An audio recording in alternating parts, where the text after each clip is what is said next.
பெந்தெகோஸ்தின் பேரொளி. பெந்தெகோஸ்தே சபையின் மாத இதழ். இம்மாத இதழை வாசித்து இயேசுவை போல் மாற வாஞ்சியுங்கள். ஜெபமே ஜெயம்.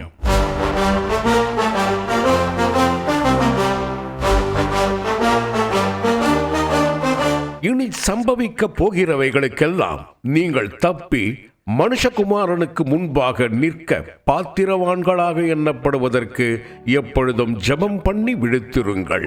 லூக்கா 21:36 என்னும் கர்த்தராகிய இயேசுவின் வார்த்தைகள் அவருடைய இரகசிய வருகையில் நாம் எடுத்துக்கொள்ளப்படுவதற்கு நமக்கு நிலையானதொரு ஜெப ஜீவியம் எவ்வளவு இன்றியமையாததாய் இருக்கிறது என்பதை நமக்கு எடுத்துரைக்கின்றன.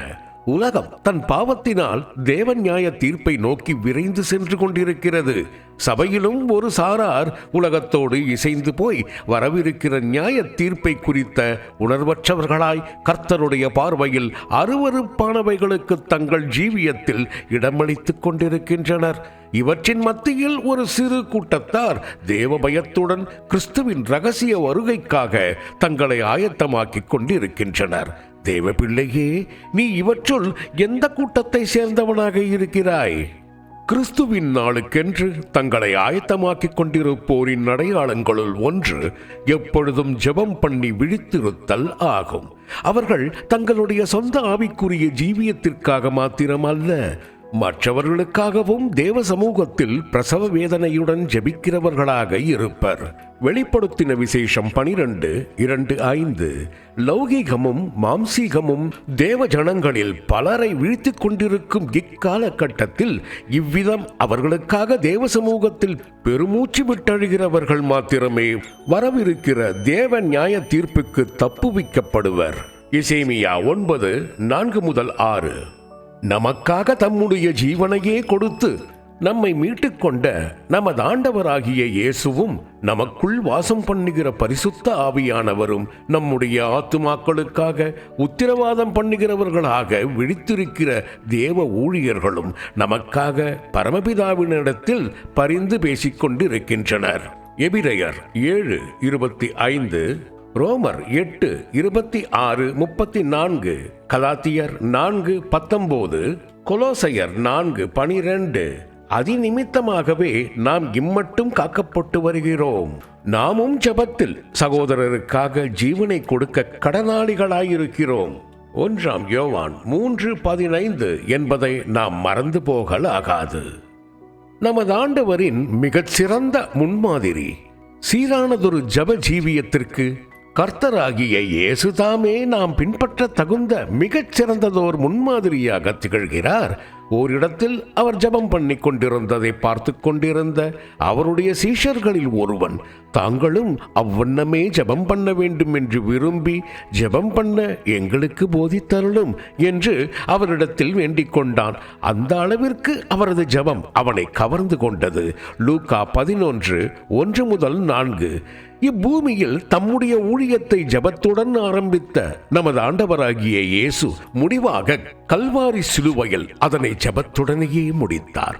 தாம் ஞானஸ்நானம் பெற்றவுடன் அவர் செய்த முதல் செயல் ஜெபம் பண்ணுதலே என்பது கவனிக்கப்படத்தக்கது. அவர் ஞானஸ்நானம் பெற்றவுடன் தானே தமது ஊழியத்தை செய்ய தீவிரிக்கவில்லை. அவர் ஞானஸ்நானம் பெற்று ஜலத்தில் இருந்து வெளியே வந்த பின்பு ஜெபம் பண்ணினார். வானம் அவருக்கு திறக்கப்பட்டு பரிசுத்த ஆவியானவர் புறாவை போல அவர் மேல் இறங்கினார். லூக்கா 3:21-22 என நாம் வாசிக்கிறோம். பின்பு அவர் பரிசுத்த ஆவியானவராலே வனாந்தரத்திற்கு கொண்டு போகப்பட்டு 40 நாட்கள் பரமபிதாவோடு தனித்து உறவாடிக் கொண்டிருந்தார். அந்நாட்களின் முடிவிலே அவர் பிசாசினால் சோதிக்கப்பட்டு அச்சோதனைகளில் வெற்றி சிறந்தார். அதைத் தொடர்ந்து பரிசுத்த ஆவியின் பலத்தினாலே அவர் கலிலேயாவுக்கு சென்று தமது ஊழியத்தை ஆரம்பித்தார். லூக்கா 4:1-15. பின்பு அவர் தம்முடைய அப்போஸ்தல தெரிந்தெடுக்கும் முன்னதாக ஓர் இரவு முழுவதும் தேவனை நோக்கி ஜெபம் பண்ணி கொண்டிருந்தார். லூக்கா 6:12-13. அவருடைய ஊழியத்தின் நாட்களில் அவருடைய கீர்த்தி அதிகமாய் பரவிற்று. திரளான ஜனங்கள் அவரை நாடி வந்தார்கள். அச்சூழ்நிலையில் அவரோ வனாந்தரத்தில் தனித்து போய் ஜெபம் பண்ணி கொண்டிருந்தார். லூக்கா 5:15-16.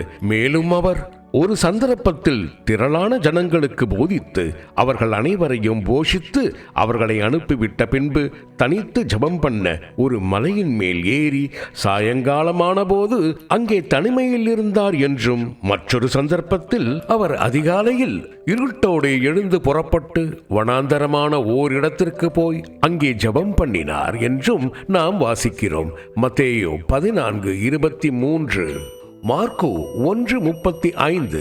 இவ்வாறு அவர் பிதாவோடு தனிமையாக தொடர்பு கொள்ளும்படி அடிக்கடி ஜனக்கூட்டத்தை விட்டும் சில வேளைகளில் தம்முடைய சீஷர்களை விட்டும் கூட விலகி ஒலிவ மலைக்கோ வேறு ஏதேனும் ஒரு மலைக்கோ வனாந்தரமான ஓரிடத்திற்கோ செல்வது அவரது வழக்கமாயிருந்தது. யோவான் 7:53-8, 1 லூக்கா 21:36-37. கர்த்தராகிய இயேசு சில சந்தர்ப்பங்களில் தமது சீஷரோடே கூட தனித்து ஜெபம் பண்ணி கொண்டிருந்தார். லூக்கா 9:18, யோவான் 18:1-2. அவர் அற்புதங்களை செய்த சந்தர்ப்பங்களிலும் தாம் மறுரூபமான சந்தர்ப்பத்திலும் ஜெபம் பண்ணியதாக நாம் வாசிக்கிறோம். யோவான் 11:41-43, லூக்கா 9:16, 28, 29. அவர் இவ்வுலகத்தை விட்டு பிரியும் முன்னதாக தம்முடையவர்களுக்காக ஒரு பிரதான ஆசிரியனைப் போல பரிந்து பேசி மன்றாடுகிறவராக பிதாவை நோக்கி ஏறெடுத்த ஜெபத்தை அப்போஸ்தலர் யோவான் தன் சுவிசேஷத்தில் குறிப்பிடுகிறார். அது 17. பேதுருவின் சோதனை கட்டத்தில் அவனுடைய விசுவாசம் ஒழிந்து போகாதபடிக்கு அவர் அவனுக்காக பரிந்து பேசி வேண்டுதல் செய்தார். லூக்கா 22:32. அவர் தமது கல்வாரி பாதையை எதிர்கொள்ளும் முன்னதாக கெத்செமனேயில் அதிக ஊக்கத்தோடும் மிகுந்த வியாக்குலத்தோடும் ஜெபம் பண்ணினார். வசனம் 39-46 வரை. அவர் சிலுவையில் சொல்லொன்னா வேதனைகளை அனுபவித்துக் கொண்டிருந்த வேளையிலும் தம்மை சிலுவையில் அறைந்தவர்களுக்காக பரமபிதாவினிடத்தில் பரிந்து பேசி மன்றாடினார். லூக்கா 23:34. கடைசியாக அவர் தமது மரண நேரத்தில், பிதாவே, உம்முடைய கைகளில் என் ஆவியை ஒப்புவிக்கிறேன் என்று பரமபிதாவிடம் சொல்லிக்கொண்டே தமது ஜீவனை விட்டார். வசனம் 46. இவ்வாறு தம்முடைய ஜீவியத்தின் முக்கியமான கட்டங்களிலெல்லாம் அவர் ஜெபம் பண்ணி கொண்டிருந்ததாகவே திருவசனம் கூறுகிறது. மேலும் அவர் பிதாவை ஸ்தோத்தரித்த பல சந்தர்ப்பங்களை குறித்தும் திருவசனத்தில் நாம் வாசிக்கிறோம்.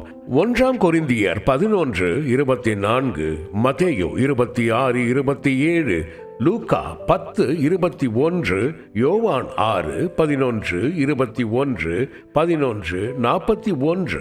முடிவாக அவர் தமது சீஷர்களுடன் சேர்ந்து ஸ்தோத்திர பாடலை பாடி பின்பு கெத்செமனேக்கு புறப்பட்டு போனார்.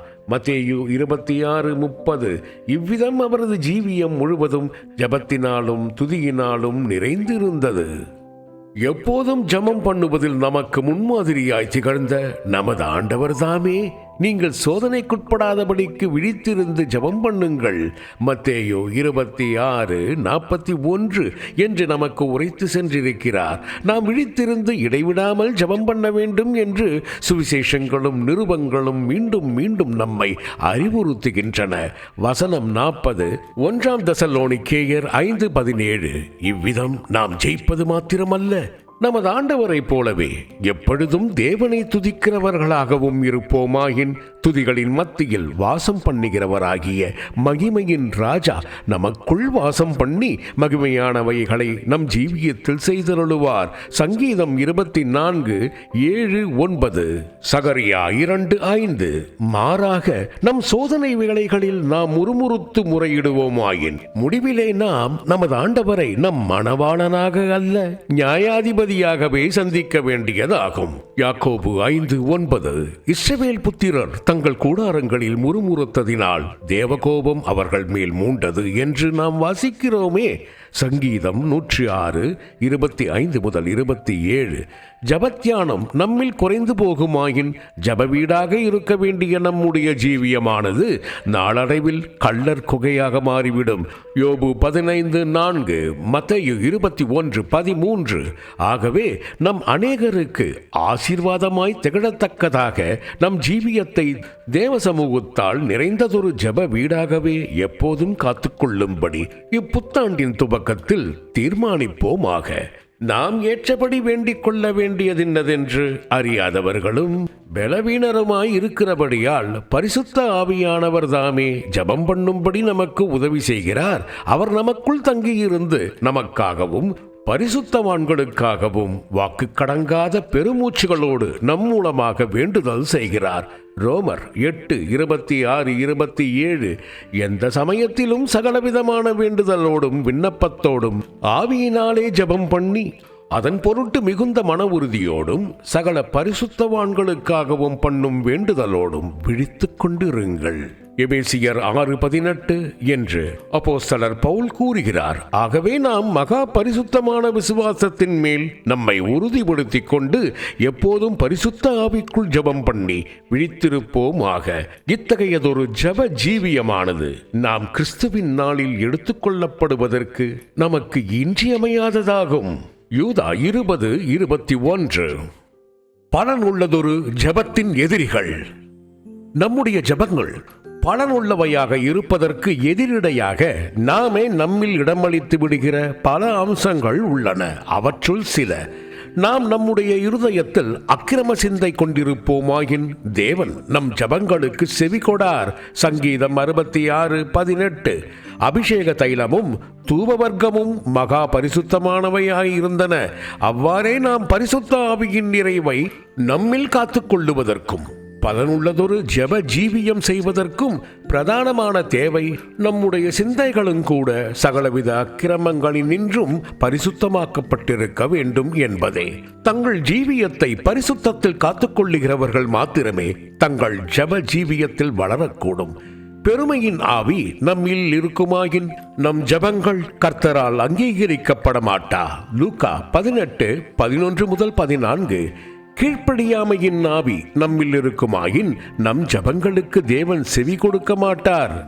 உபாகமம் 1:43-45 வரை. ஆகவே நாம் எப்போதும் தேவனுடைய பலத்த கரத்துக்குள் அடங்கி இருப்போமாக.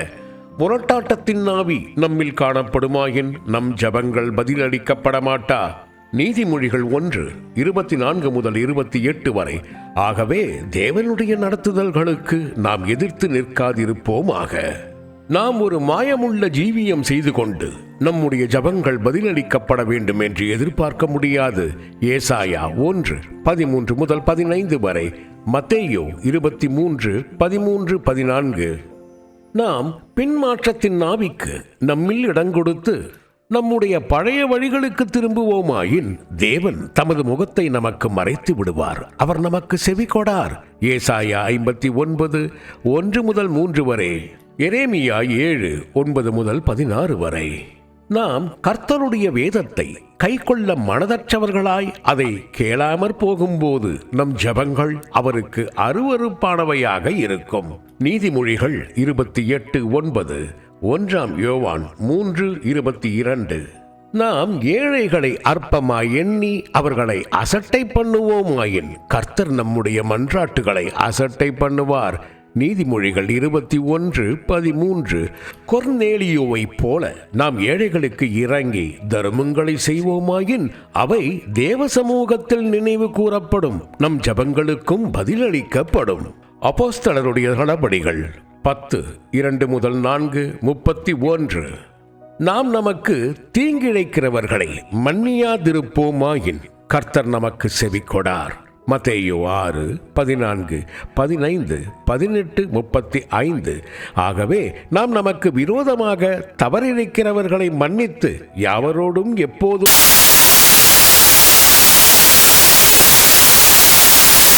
23-25 வரை. அப்போஸ்தலர் நடபடிகள் 7:60. அவிசுவாசமும் சந்தேகமும் நம் ஜெபங்களை பலனற்றவையாக்கிவிடும். மார்க்கு 11:24. எபிரெயர் 3:12. யாக்கோபு 1:6-7. நம் சுய விருப்பங்கள் நிறைவேற வேண்டும் என்று நாம் விண்ணப்பம் பண்ணும்போது கர்த்தர் நம்முடைய ஜெபங்களுக்கு செவி கொடார். யாக்கோபு 4:3. 1 யோவான் 5:14-15. நாம் ஒன்று கூடி ஜெபம் பண்ணும்போது ஒரு மனதற்றவர்களாய் இருப்போமாயின் தேவன் நமக்கு செவி கொடார். மத்தேயு 18:19. கன நித்திரையின் ஆவிக்கு நாம் நம்மை ஒப்புக் கொடுப்போமாயின் அது நம்மை அடிமைப்படுத்திவிடும். ஏசாயா 29:10. ஆகவே நாம் தெளிந்த புத்தியுடன் ஜெபத்தில் போராடும்படி இந்த ஆவிக்கு எதிர்த்து நிற்போமாக. 1 தெசலோனிக்கேயர் 5:6-17. இவ்வாறு நம் ஜெப ஜீவியத்திற்கு எதிராக நமக்குள்ளேயே இருந்து நம்மோடு போராடுகிற வல்லமைகளை நாம் பகுத்தறிந்து அவற்றுக்கு எதிர்த்து நின்று பதில் கிடைக்கும் வரை சோர்ந்து போகாமல் ஜெபத்தில் போராடுவோமாக. லூக்கா 18:1. நாம் நமது இருதயத்தை ஒருமுகப்படுத்தி சங்கீதம் 86:11, 2 நாளாகமம் 20:3 விசுவாசத்தோடும் மத்தேயு 21:22 இடைவிடாமலும் 1 தெசலோனிக்கேயர் 5:17 பரிசுத்த ஆவிக்குள்ளும் யூதா 20 தேவனுடைய சித்தத்தின்படியும் 1 யோவான் 5:14 விழித்திருந்தும் மத்தேயு 26:41 ஊக்கமாகவும் யாக்கோபு 5:16-17 ஜெபம் பண்ணுவோமாயின் அது மிகுந்த பலனை கொண்டு வரும். இப்புத்தாண்டில் நாம் கர்த்தருக்காக எரிந்து பிரகாசிக்கும்படி அவர் தாமே நம்மில் ஜெப ஆவியை அனல் மூட்டி எழுப்பி விடுவாராக. எல்லாவற்றிற்கும் முடிவு சமீபமாயிற்று. ஆகையால் தெளிந்த புத்தியுள்ளவர்களாயிருந்து ஜெபம் பண்ணுவதற்கு ஜாக்கிரதையுள்ளவர்களாயிருங்கள். 1 பேதுரு 4:7.